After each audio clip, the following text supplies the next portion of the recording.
quelque chose de nouveau rejoint les frappes des États-Unis et de l'Arabie saoudite parce que les Houthis ont attaqué l'Arabie saoudite et les les États-Unis comme l'Arabie saoudite tiennent à juste titre l'Iran pour responsable de cette escalade et attaquent directement à l'intérieur de l'Iran. Pour la première fois, les États-Unis comptèrent un autre partenaire dans cette guerre, les Saoudiens. Ce n'est pas Israël.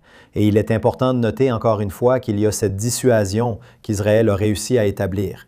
Lorsque vous montrez la force qu'Israël a démontrée pendant cette guerre, l'Iran ne veut pas se battre contre Israël à ce stade. Le premier ministre Netanyahou l'a dit. Il a dit « Si nous reprenons les combats, vous n'obtiendrez pas ce que vous avez eu la dernière fois. » Et Israël a montré qu'il ferait exponentiellement plus. Donc, vous voyez que l'Iran est prêt à tester le président des États-Unis.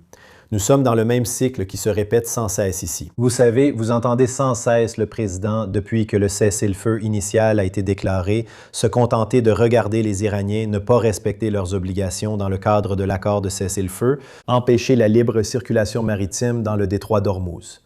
Le président Trump déclare alors « Cette fois, nous allons intervenir massivement ». Puis il n'intervient qu'un peu, n'est-ce pas? Les Iraniens vont comprendre l'idée et à ce stade, ils comprennent bien mieux la façon dont Trump négocie que Trump, à mon avis, ne comprend la leur. Et ils veulent continuer à rester dans ce cycle parce qu'ils pensent que cela humilie le président. Et dans une large mesure, je pense que c'est le cas. Maintenant, est-ce que cela signifie que le président des États-Unis ne perdra pas patience à un moment donné? Je crois qu'à un moment donné, le président va perdre patience, ce qui signifie qu'un retour à une opération massive est inévitable. La question, c'est le moment.